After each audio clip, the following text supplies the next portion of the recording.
Hi, ഇന്നത്തെ നമ്മുടെ video എന്താണെന്ന് വെച്ചാൽ ചുമയും കഫവും പനിയൊക്കെ ആയിട്ട് ബുദ്ധിമുട്ടാത്തവർ ആരാണുള്ളത് അല്ലേ? പനി വരുന്നതിനേക്കാളും കഷ്ടമാണ് ചുമയും ജലദോഷവും വരിക എന്ന് പറയുന്നത് അല്ലേ? അപ്പം അതിനുള്ളൊരു പ്രതിവിധിയായിട്ടാണ് ഞാനിന്ന് വന്നിരിക്കുന്നത്.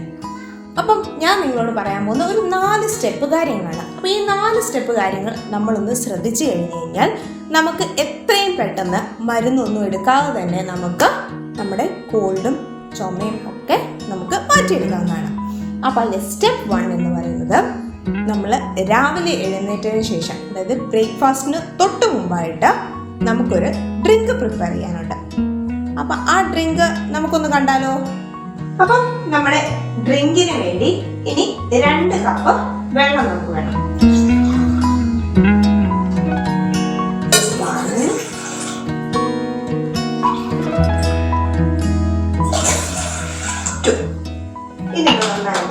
ചൂടായി വരട്ടെ. ഇത് ചൂടാവുന്ന സമയം കൊണ്ട് നമുക്ക് 1 ഇഞ്ച് വലിപ്പമുള്ള ഇഞ്ചി ഒന്ന് ചതച്ചെടുക്കാവേ.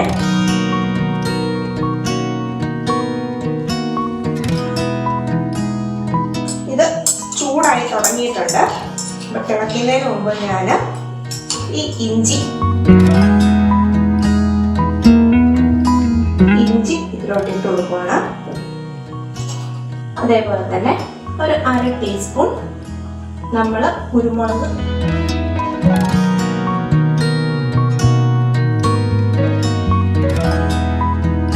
ഒരു 1/2 ടീസ്പൂൺ പറയാനില്ല, കുറച്ച് നമ്മൾ മഞ്ഞൾപ്പൊടി ഇട്ട് കൊടുക്കുകയാണ്.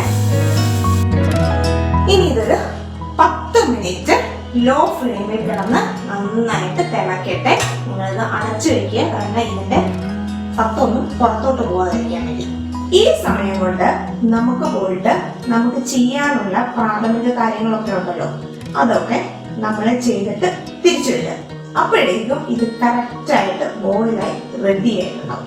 ഓക്കെ, അപ്പം ഞാൻ പറഞ്ഞല്ലോ അല്ലേ, നിങ്ങൾ കണ്ടല്ലോ ഇപ്പം ഡ്രിങ്ക് എങ്ങനെയാണ് പ്രിപ്പയർ ചെയ്യുന്നത് നിങ്ങൾ കണ്ടു. അപ്പം ആ ഡ്രിങ്ക് ഇവിടെ ഇരിപ്പുണ്ട്, നല്ല ചൂടാണ്.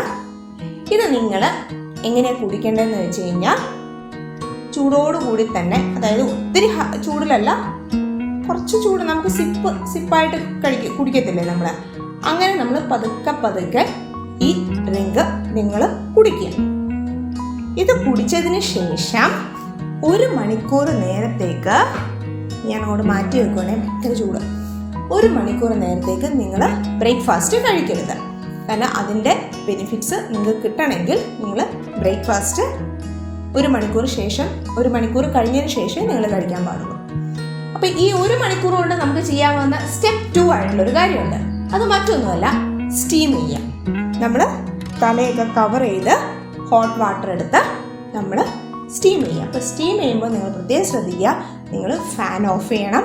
അതേപോലെ നിങ്ങൾ കണ്ണ് ക്ലോസ് ചെയ്ത് വെച്ചിട്ട് വേണം സ്റ്റീം ബ്രീത്ത് ഇന്നും ബ്രീത്ത് ഔട്ടും ചെയ്യാൻ. കാരണം ഒരുപാട് സ്റ്റീം കണ്ണിലോട്ട് അടിക്കുമ്പോൾ തന്നെ കണ്ണിന് ഡാമേജ് ഒക്കെ വരാൻ ചാൻസ് ഉണ്ട്.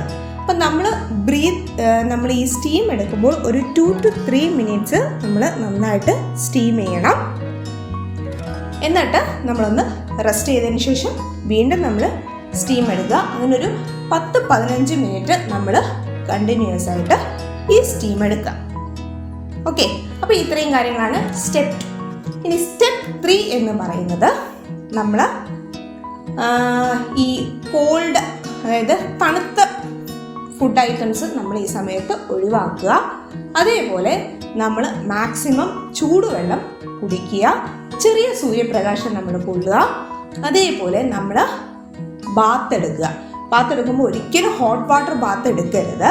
നിങ്ങൾ ലൂക്ക് വാം വാട്ടർ അല്ലെങ്കിൽ ടാപ്പ് വാട്ടർ എടുക്കുക. അത് നിങ്ങൾക്ക് റിഫ്രഷ് ആവാനും നമ്മുടെ ബോഡിയൊക്കെ ഒന്ന് തണുക്കാനും ഒക്കെ നമ്മളെ ഹെൽപ്പ് ചെയ്യും. ഓക്കെ, അത്രയും കാര്യങ്ങൾ ചെയ്യുക. പിന്നെ ഇടയ്ക്ക് നമുക്ക് ഇരട്ടി മധുരം എന്നൊക്കെ പറയുന്നൊരു സാധനം ഉണ്ടല്ലേ, നിങ്ങൾ കണ്ടു കാണും അല്ലെങ്കിൽ കേട്ട് കാണും, ആയുർവേദ കടയിലൊക്കെ കിട്ടും. അപ്പം അത് കിട്ടുവാണെങ്കിൽ നിങ്ങൾ ഇടയ്ക്കൊക്കെ അതൊക്കെ ഒന്ന് ചവയ്ക്കുന്നത് നല്ലതാണ്. അപ്പം നിങ്ങൾക്ക് ഈ കുത്തിയുള്ള ചുമയൊക്കെ ഒഴിവാക്കാൻ ഒരുപാട് നിങ്ങളെ ഹെൽപ്പ് ചെയ്യും. പിന്നെ ഓയിലി ഫുഡ്സ്, പിന്നെ ഒരുപാട് ഫ്രൈഡ് ഐറ്റംസ് ഒക്കെ ഈ സമയത്ത് കഴിക്കാതിരിക്കുക. അപ്പോൾ ഇത്രയും കാര്യങ്ങളാണ് സ്റ്റെപ്പ് 3. ഇനി സ്റ്റെപ്പ് 4, അതായത് നിങ്ങൾ ഉറങ്ങാൻ പോകുന്നതിന് ഒരു 1/2 മണിക്കൂർ മുമ്പ് നിങ്ങൾ എന്ത് ചെയ്യണമെന്ന് വെച്ച് കഴിഞ്ഞാൽ നമ്മുടെ വിക്സ് ഇല്ലേ, വിക്സ് എടുത്ത് നമ്മൾ നോസിലും അല്ലെങ്കിൽ ആയുർവേദ കടകളിൽ ചിലപ്പം വേറെ എന്തെങ്കിലുമൊക്കെ സാധനം കിട്ടും, ചില ലിക്വിഡ് ഐറ്റംസ് ഒക്കെ കിട്ടും. അപ്പം നോസിൽ, നെക്കിൽ, ചെസ്റ്റിലൊക്കെ നമ്മൾ അപ്ലൈ ചെയ്തതിന് ശേഷം നമ്മൾ വീണ്ടും ഞാൻ നേരത്തെ പറഞ്ഞ ആ സ്റ്റീം എടുക്കുക. സ്റ്റീം എടുത്തതിന് ശേഷം നമ്മൾ കിടന്നുറങ്ങാൻ പോവുക. എന്നിട്ട് നമ്മൾ കിടക്കുമ്പോൾ ലെഫ്റ്റ് സൈഡ് ചേർന്ന് കിടക്കുക. അത് നമുക്ക് ഒരുപാട് ഹെൽപ്പ് ചെയ്യും, നമ്മുടെ ബ്ലഡ് സർക്കുലേഷനൊക്കെ കൂടാനും നമുക്ക് രാത്രിയുള്ള പെട്ടെന്നുള്ള ചുമയൊക്കെ നമ്മളെ ഇല്ലാതാക്കാനൊക്കെ നമ്മളെ ഹെൽപ്പ് ചെയ്യും. ഇനി ഒരുപാട് ബുദ്ധിമുട്ട് ശ്വാസമുട്ടലൊക്കെ ഉള്ളവരാണെങ്കിൽ നിങ്ങൾ ചെസ്റ്റും ഹെഡും പില്ലോ വെച്ച് പൊക്കി വെച്ച് കിടക്കുക. പിന്നെ അതേപോലെ തന്നെ സോക്സ് ധരിച്ച് കിടക്കാൻ ശ്രമിക്കുക. അപ്പം കാലിലൂടെയുള്ള തണുപ്പൊക്കെ കയറാതിരിക്കാനൊക്കെ നമ്മളെ ഹെൽപ്പ് ചെയ്യും. പിന്നെ ഇത്രയും കാര്യങ്ങളാണ് ഒരു ദിവസത്തെ റൊട്ടീനിൽ ഞാൻ നിങ്ങൾക്ക് പറഞ്ഞു തന്നെ. ഇപ്പോൾ സ്റ്റെപ്പ് 3 നമ്മൾ പുറത്തൊക്കെ ജോലിക്കൊക്കെ പോകുന്നവരാണെങ്കിൽ സ്റ്റെപ്പ് 3 നിങ്ങൾക്ക് പോകുന്ന സ്ഥലങ്ങളിലൊക്കെ നമുക്ക് യൂസ് ചെയ്യാവുന്ന കാര്യങ്ങളാണ്. അപ്പോൾ ഇത്രയും കാര്യങ്ങൾ നിങ്ങൾ ഈ 4 സ്റ്റെപ്പുകളും നിങ്ങൾ ഓർത്ത് വെക്കുക. വീണ്ടും അടുത്ത ദിവസം നിങ്ങൾ ഇതേപോലെ തന്നെ ഈ റൊട്ടീനൊക്കെ തന്നെ നിങ്ങൾ പ്രാക്ടീസ് ചെയ്യുക. അങ്ങനെ എത്രയും പെട്ടെന്ന് നിങ്ങളുടെ കോഫും കോൾഡും പനിയെല്ലാം മാറി നല്ലൊരു ഹെൽത്തി ലൈഫ് സ്റ്റൈലിലോട്ട് നിങ്ങൾ തിരിച്ചു വരിക. അപ്പോൾ വീണ്ടും അടുത്തൊരു വീഡിയോയുമായി വരുന്നതുവരെ ബൈ.